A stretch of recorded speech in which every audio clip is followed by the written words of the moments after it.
आज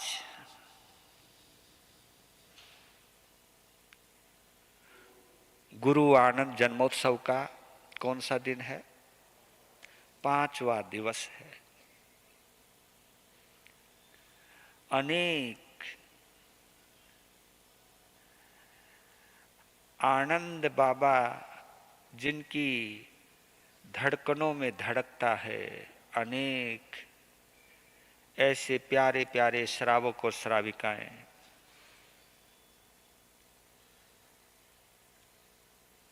गुरुदेव आचार्य भगवंत के शिष्य और शिष्याएं, साधु और साध्वियां, श्रावक और श्राविकाएं,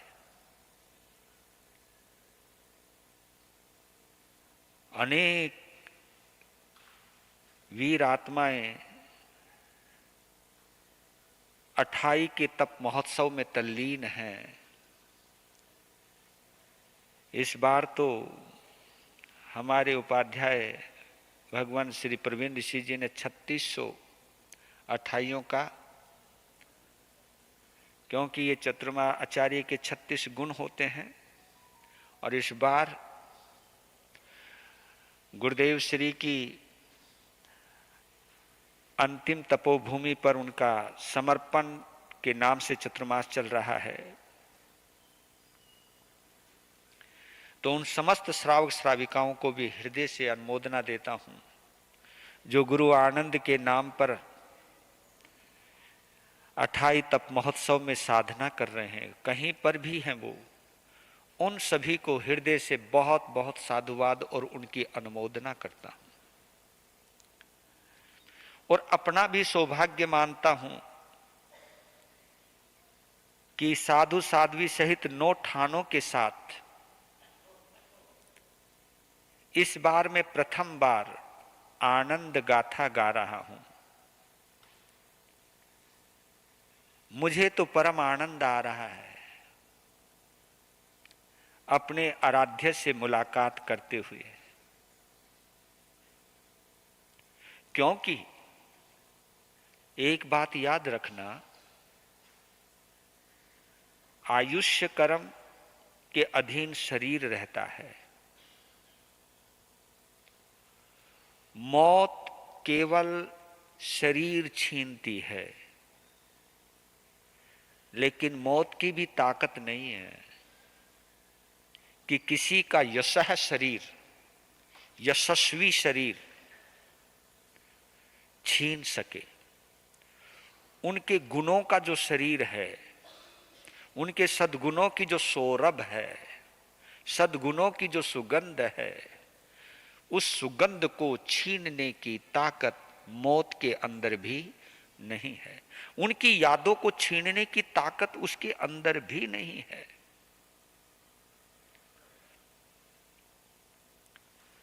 और एक बात और गहरी कह देता हूं, जो शख्स, जो आराध्य हमारी तुम्हारी यादों में रहता है, वो कभी मरता नहीं। मर तो उस दिन जाते हैं जब हम किसी को भूल जाते हैं। भूलने का मतलब है जीते जी मार देना। तो कभी कभी तो हम लोग जीते जी भी भूल जाते हैं, लेकिन वो महापुरुष आज भी अपने साधु साध्वी, श्रावक श्राविका और सरमन संघ के प्रत्येक साधु साध्वी के अंदर आज भी वो जिंदा हैं। क्योंकि जब बात आती है सरमन संघ के द्वितीय पट्टधर आचार्य सम्राट की, तो नाम किसका आएगा? आचार्य सम्राट आनंद ऋषि। और याद रखना एक बात और, इतिहास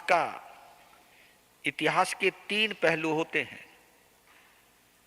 एक इतिहास वो है जो लिखा जाता है, एक इतिहास वो है जो पढ़ा जाता है, एक इतिहास वो है जो याद किया जाता है।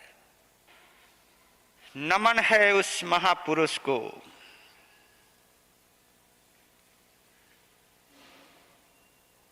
सौभाग्य है उन नजरों का जिन नजरों ने ऐसे सद्गुरु को साक्षात देखा है। सौभाग्य है उन कर्ण कुहूरों का, उन कानों का, उन श्रोत इंद्रिय का, जिन्होंने उनकी अमृत वाणी को सुना है। सौभाग्यशाली है वो माथे, वो मस्तिष्क, जिन्होंने ऐसे चरण कमल को छुआ है। और धन्य है वो लोग जिनके 3.5 करोड़ आत्म प्रदेशों में आनंद गूंजता है। क्योंकि हमारे रोम रोम कितने हैं? 3.5 करोड़ रोम हैं। रोम तो समझते होंगे आप, ये जो छोटे छोटे छिद्र होते हैं, 3.5 करोड़ रोम है। इनको हम आगम की भाषा में आत्म प्रदेश बोलते हैं। आत्म प्रदेश, एक एक रोम आत्म प्रदेश कहलाता है। और आत्म प्रदेश के अंदर आनंद का गूंजना, ओए होए, ये गुंजन अद्भुत है। और आपके 3.5 करोड़ रोम को गुंजित करने के लिए, स्फुरित करने के लिए, स्पंदित करने के लिए ये आनंद गाथा गा रहा हूं। जब फीडबैक मिलते हैं तो दिल को एक तसल्ली मिलती है। ये तो फीडबैक उनके मिलते हैं जो ऑनलाइन सिस्टम पर सुन रहे होते हैं। वो इतनी शिद्दत से सुनते हैं। तो आज मैं अपने ऑनलाइन के जितने भी ऑडियंस हैं, श्रोता हैं या दर्शक हैं, क्योंकि वो दोनों चीजें हैं, श्रोता भी हैं और दर्शक भी हैं। दर्शक इसलिए जैसे तुम मुझे देख रहे हो वैसे वो भी देख रहे होते हैं। श्रोता इसलिए है क्योंकि जैसे तुम सुन रहे हो वो भी सुन रहे होते हैं। तो मैं समस्त ऑनलाइन से जुड़े हुए दर्शकों का और श्रोताओं का हार्दिक हार्दिक अभिनंदन करता हूं और उनके इस प्रेम के लिए अनुग्रहित हूं। उनके फीडबैक आए हैं कि गुरुदेव, जब आप गुरुदेव के बारे में सुना रहे हो, कई ऐसे हैं उत्तर भारत में, कहीं दक्षिण भारत में, विदेशों में, जिन्होंने गुरुदेव को नहीं देखा, लेकिन जिस तरह आप उनके व्यक्तित्व के बारे में बता रहे हो तो हमारी श्रद्धा उमड़ रही है। हमने देखा नहीं उनको, लेकिन हमारे समस्त आत्म प्रदेश उनसे जुड़ रहे हैं। जब ये फीडबैक मिलता है तो दिल को एक तसल्ली मिलती है कि अगर ये छोटा सा काम भी एक छोटी सी जुबान से हो रहा है तो कृपा मानता हूं गुरु आनंद की। क्योंकि एक बात बार बार कहता हूं कि जितनी गहरी मोहब्बत होगी उतनी ही गहरी अनुभूति होगी। जितना गहरा प्रेम होगा उतना ही गहरा अनुभव होगा। ये दोनों अलग अलग नहीं हैं, अलग अलग नहीं हैं। जैसी श्रद्धा होगी वैसा जीवन होगा। हमारा जीवन हमारी श्रद्धा निर्धारित करती है। हमारा दर्शन, चाहे वो सम्यक दर्शन है और चाहे वो मिथ्या दर्शन है, मिथ्या दर्शन ऐसी पावर रखता है कि हमें भगवान से दूर करके दुनिया से जोड़ देता है। सम्यक दर्शन इतनी पावर रखता है, हमें दुनिया से तोड़कर भगवान से जोड़ देता है। ये ताकत है दर्शन की, ये ताकत है दृष्टि की, ये ताकत है आपकी मति की, आपकी प्रगति की। तो आप ये सोच करके चले। आप, मेरे लिए ये 1 घंटे बड़े अनमोल है। इसमें इतना चार्ज हो जाता हूं और मुझको उस सन्मति की, सद्बुद्धि के प्रति कृतज्ञता उत्पन्न होती है कि धन्यवाद कि तूने सद्गुरु से जोड़ा मुझे, और सद्गुरु से जोड़ा, उन्हीं को सोचवाया, उन्हीं को सोचा और उन्हीं को बुलवाया। और श्रोताओं, तुम्हारा भी हार्दिक आभार व्यक्त करता हूं कि आपके कर्ण कुहर आनंद अमृत का पान कर रहे हैं। 2 लाइनों में उस विराट व्यक्तित्व को बांधने का प्रयास कर रहा हूं, 2 लाइनों में। क्षमा दया गुण संपदा, क्षमा दया गुण संपदा, जीवन उच्च महान। जय जय ऋषि आनंद गुरु, समता की थी खान मनवा, समता की थी खान। क्षमा दया गुण संपदा, जीवन उच्च महान। जय जय ऋषि आनंद गुरु, समता की थी खान। उनकी समता, उनकी सहनशीलता, उनकी गहराई, उनका धैर्य बड़ा गहरा था। और उनसे जुड़ने के बाद भी अगर आपके अंदर ये गुण नहीं आए या हम संतों में ना आए तो उनको गाने का कोई लाभ नहीं है। चाहे उनसे जुड़े हुए साधु साध्वी हैं, चाहे श्रावक श्राविका हैं, अगर ये गुण उनसे जुड़ने के बाद भी अगर रिफ्लेक्ट नहीं करते हैं तो फिर लगता है कि हमने उनको जुबान से गाया है, जीवन से नहीं। बहुत फर्क होता है जुबान से और जीवन का।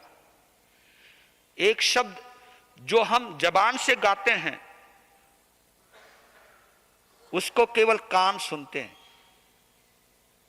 और जब हम जीवन से गाते हैं तो उसको जीवन सुनता है।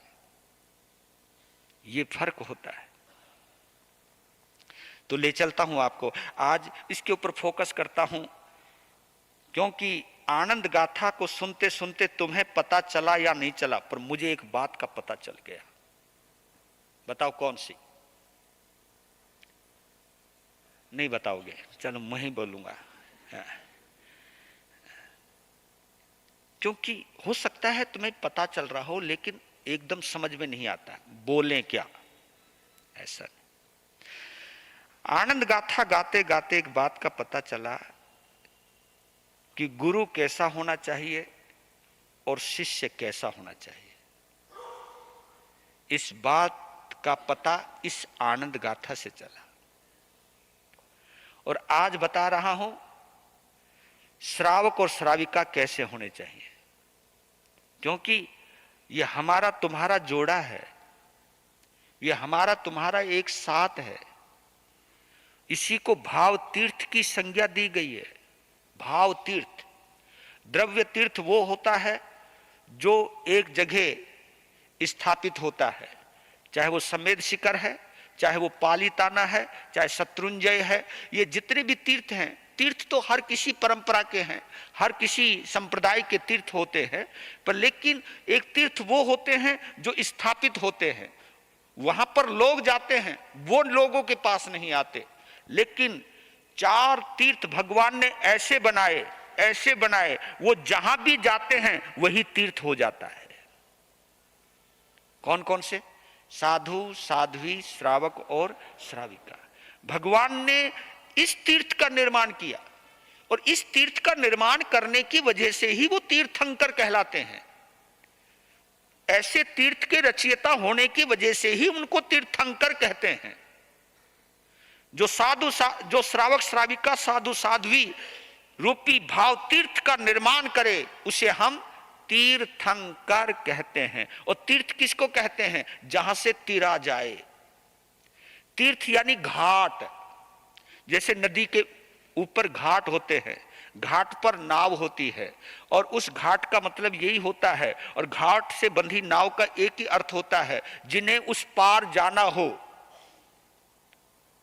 तो वो घाट पर आते हैं, नाव पर बैठते हैं, नाविक को बुलाते हैं और एक बात कहते हैं कि हमें उस पार ले चलो।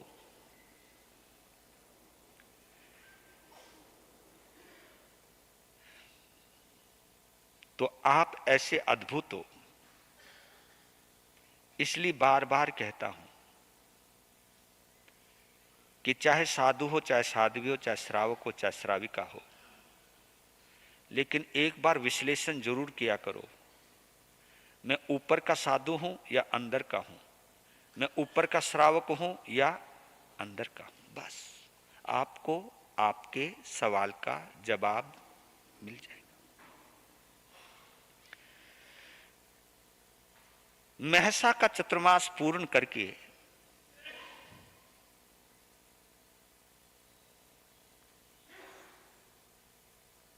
गुरुदेव रतन ऋषि जी अपनी दीक्षा भूमि और अपने गुरुदेव की प्रथम कर्म भूमि, समझ गया, अपनी दीक्षा भूमि और अपने गुरुदेव की महाराष्ट्र की प्रथम कर्म भूमि घोड़ नदी शिरूर में आए महसा का चतुर्मास संपन्न करके।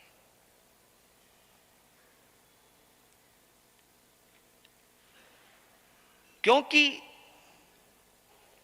आपके चाहे कितने भी स्थानक, कितने भी संघ पुराने क्यों ना हो, लेकिन घोड़ नदी से पुराना तो कोई, ये तो मान लोगे ना, मान लो चाहे तुम्हारा दिल मानो ना मानो, क्योंकि हर इंसान अपने को ही मानता है। तो वो घोड़ नदी वाले भी शायद उस धरती का महत्व शायद अब जानते या नहीं जानते, मैं नहीं जानता, पर लेकिन मैं जरूर कहता हूं उन लोगों को कि जिस जमीन पर तुम बैठे हो, ये जमीन किसी सिखों की होती, किसी मुसलमान की होती या किसी ईसाइयों की होती तो आज वो दुनिया का सबसे बड़ा तीर्थ होता, नहीं तो महाराष्ट्र का तो सबसे बड़ा तीर्थ होता। क्यों होता? क्योंकि वही धरती है जहां पर अनेक विरोधों का सामना करने के बाद भी तिलोक ऋषि जी कईयों के रोकने टोकने के बावजूद भी पूज्यपाद श्री तिलोक ऋषि जी कहां पधारे? घोड़ नदी के चतुर्मास हेतु। क्योंकि जब वो मध्य प्रदेश से चले थे तो एक ही इरादा लेकर के चले थे कि इस वर्ष का चतुर्मास घोड़ नदी करूंगा। तो इस तरह की तो कोई व्यवस्था उस वक्त नहीं थी, सड़कें चौड़ी चौड़ी, क्या घाटियां रही होंगी, क्या पगडंडियां रही होंगी, कितना कष्ट उठाया होगा आप लोगों के लिए। पूज्यपाद गुरुदेव ने आपकी विरासत को संभालने के लिए पूज्यपाद गुरुदेव ने कितना कष्ट उठाया होगा, क्योंकि वो वक्त और ही था। अब तो जमाना बदल रहा है, कहीं ना कहीं आप लोग हमारी चिंता करते भी हो, संभालते भी हो, लेकिन वो वक्त वो था जब साधु साध्वी खुद को ही संभालते थे। उसकी परवाह ना करते हुए उनका वहां पर आना। गुरुदेव रतन ऋषि जी को घोड़ नदी से एक अंदर का प्यार था, क्योंकि उनके गुरुदेव की पहली कर्म भूमि थी और उनकी खुद की। वो जब भी जैनत्व के बाने को देखते थे वो जानते थे ये जैनत्व बाना मैंने किस धरती पर लिया। घोड़ नदी के अंदर 4 दीक्षाएं हुई, मां और बेटी की, बाप और बेटे की। रतन ऋषि जी के साथ उनके पिता भी दीक्षित हुए और राम कुंवर महासाध्वी के साथ उनकी माता भी दीक्षित हुई। ये 4 दीक्षाएं वहां पर होती हैं। पहला पर्युषण वहां मनाया जाता है, पहला चतुर्मास होता है और वहां से वो चलता है। इसलिए मैं घोड़ नदी को ऋषि कुल की मूल गादी कहता हूं, मूल गादी। और वो भी एक जमाना था जब घोड़ नदी के अंदर एक से बढ़कर एक उद्भट श्रावक विद्वान हुआ करते थे, एक से एक बढ़कर।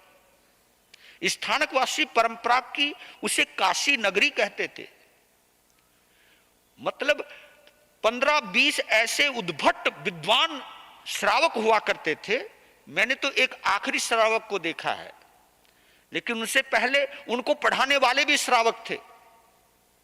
साधु साध्वियों को पढ़ाने वाले भी श्रावक श्राविका थे। तो जो साधु साध्वी को पढ़ाने की ताकत रखता हो तो आप उनकी गहराई को समझ सकते हो।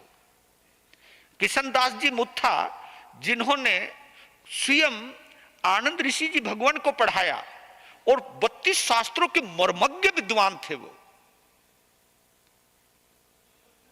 ऐसे घोड़ नदी के अंदर कई श्रावक थे। वो एक ऐसा सेंटर था, कई साधु साध्वी पढ़ने के लिए घोड़ नदी आया करते थे। और वो विद्वान तो पूज्यपाद गुरुदेव के आने से पहले से थे। ऐसा नहीं कि उन्होंने तैयार किए, पहले से थे वो। बस एक कमी थी, क्योंकि तीर्थ अधूरा था।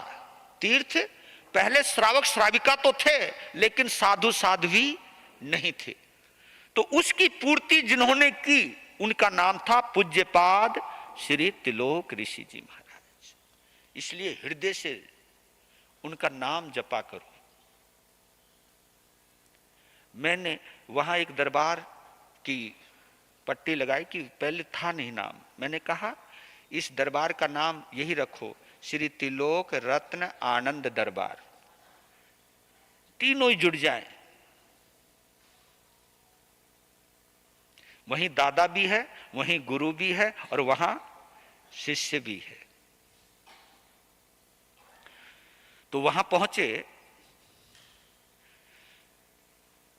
तो शास्त्री सिद्धेश्वर, पंडित शास्त्री सिद्धेश्वर शास्त्री जी सिद्धांत कौमुदी पढ़ा रहे थे। संस्कृत के अंदर एक व्याकरण है, एक है लघु सिद्धांत कौमुदी और सबसे बड़ा व्याकरण है सिद्धांत कौमुदी। बड़ा कठिन है, लेकिन उस एवरेस्ट को कोई भी चढ़ लेता है, उस सिद्धांत कौमुदी को कोई भी पढ़ लेता है, समझ लेता है, तो भाषा के ऊपर उसकी इतनी कमांड हो जाती है, इतनी कमांड, चाहे कितना गहरा स्तोत्र क्यों ना हो, उसके गहराई तक चला जाता है। इतने गहरे अर्थ छुपे हुए रहते हैं उसके अंदर।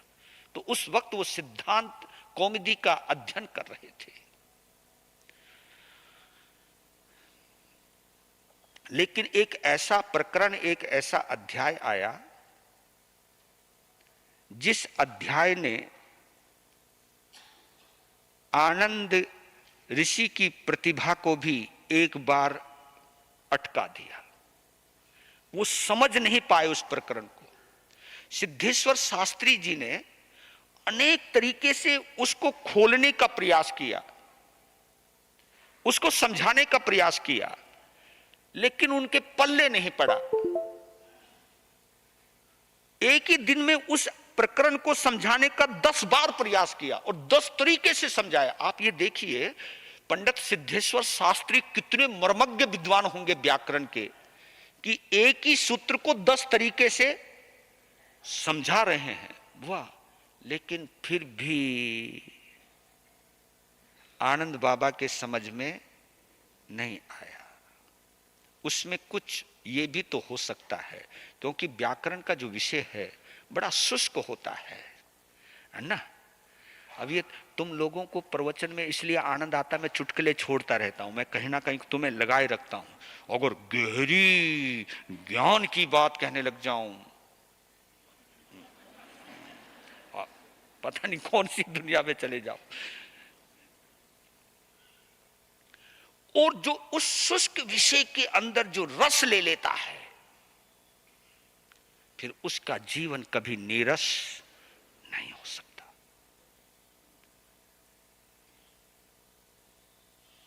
तो जब नहीं समझे तो सिद्धेश्वर जी ने कहा आनंद ऋषि जी को, मुनि जी लगता है आप समझना नहीं चाहते, मैंने तो अपनी तरफ से। तो बोले, पहली बार बोले वो, जब मेरी समझ में नहीं आ रहा तो मैं क्या करूं, जब मेरी, तब कहा मुनि जी समझ में नहीं आ रहा या समझना नहीं चाहते, क्योंकि एक दो बार के बाद हमारा मन ही तो है ना, एक दो बार समझ में नहीं आता है तो तुम सोचते छोड़ो यार। हाँ, तुम लोग भी कई बार कहते हो कि गुरुजी मन नहीं लगता है समायिक में, इसलिए हम समायिक ही नहीं करते। हाँ, कभी कभी तुम कहते हो कि मन नहीं करता, तो आप मन के गुलाम काहे को बनते हैं? तब पहली बार गुरुदेव आनंद ऋषि जी ने कहा, शास्त्री जी मुझे आगे से व्याकरण नहीं पढ़ना, मना ही कर दिया, पढ़ना ही नहीं।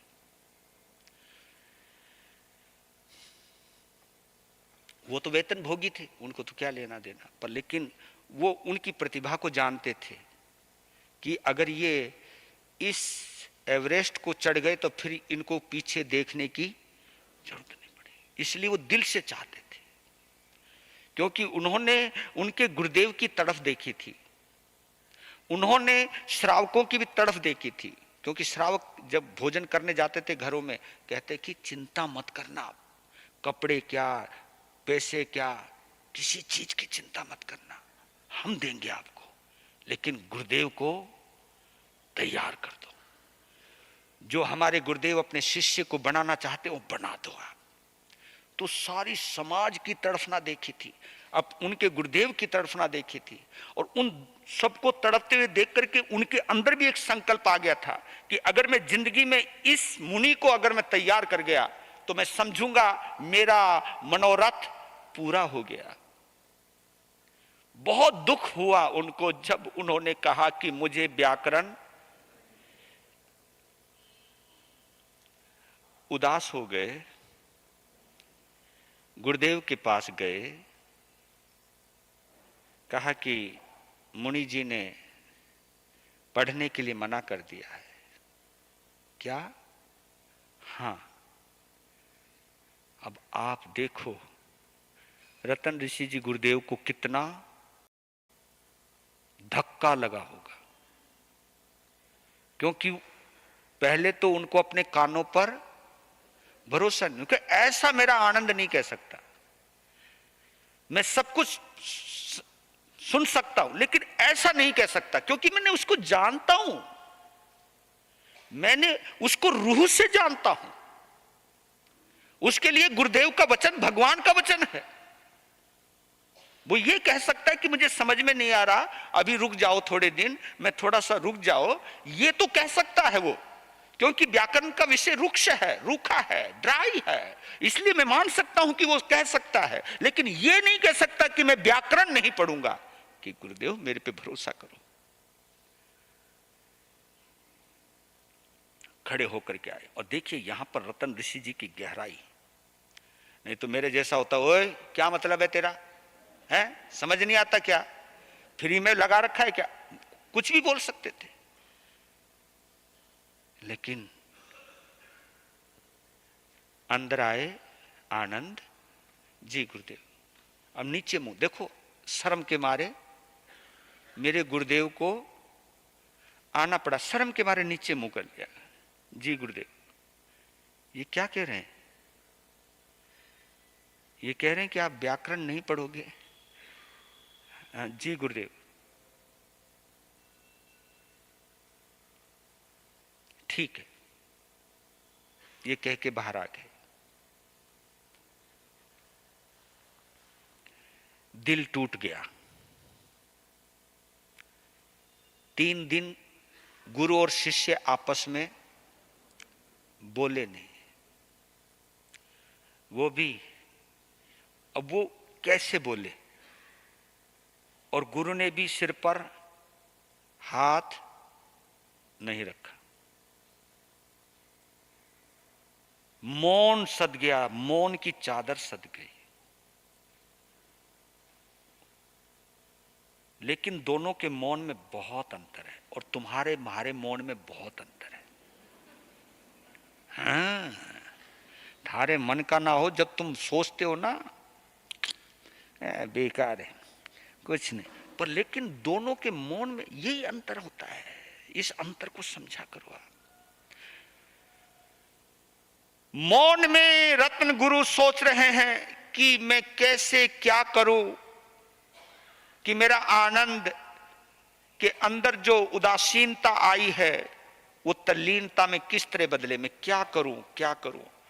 उधर से उनके मौन में एक चीज आई कि मेरे गुरुदेव ने मेरे लिए क्या नहीं किया। हर तरह से, हर जगह से मेरे गुरुदेव ने श्रावकों तक से हाथ जोड़ करके, श्रावकों, क्योंकि भैया उस वक्त संतों को पढ़ाने के लिए पंडित नहीं रखे जाते थे, बुरा माना जाता था। लेकिन कई श्रावकों के आगे रतन ऋषि जी ने हाथ जोड़े कि मैं इनको बहुत उच्च कोटि का विद्वान बनाना चाहता हूं। वो सब दृश्य उनकी आंखों के सामने आने लगे कि मेरे गुरुदेव ने पता नहीं कहां से जुगत बढ़ाते, किस किस को किस ढंग से कहते हैं, तब जाकर के ये शास्त्री की व्यवस्था होती है। लेकिन मेरा मन क्यों नहीं लग रहा इस व्याकरण के अंदर। दोनों ही एक दूसरे की राह ढूंढ रहे हैं, अपनी कमजोरी की राह ढूंढ रहे हैं कि इस कमजोरी से मैं बाहर कैसे आऊं। उधर से मन आ रहा है कि मैं अपने आनंद को कैसे समझाऊं, उधर से उनके समझ में आ रहा है कि मेरा मन क्यों भटक गया।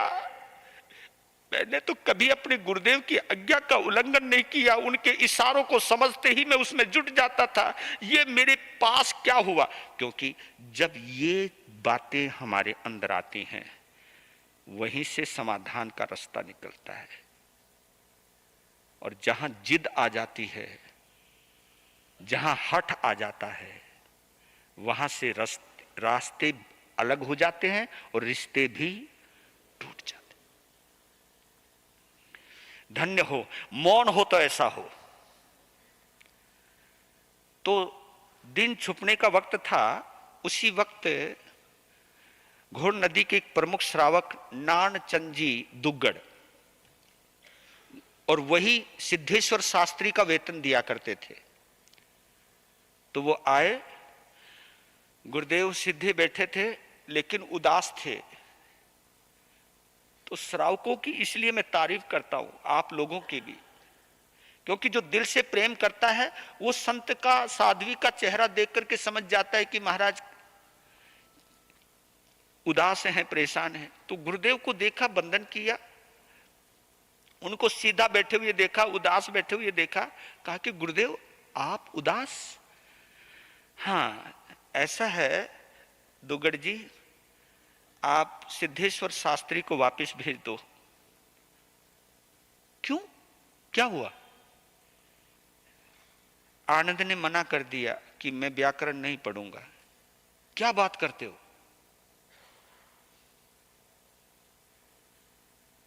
रुको, आप चिंता मत करो, मैं जाता हूं मुनि जी के पास, चिंता मत करो आप।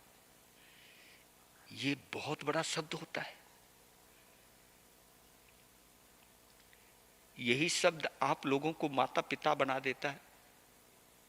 यही शब्द, आप चिंता मत करो, मैं हूं ना।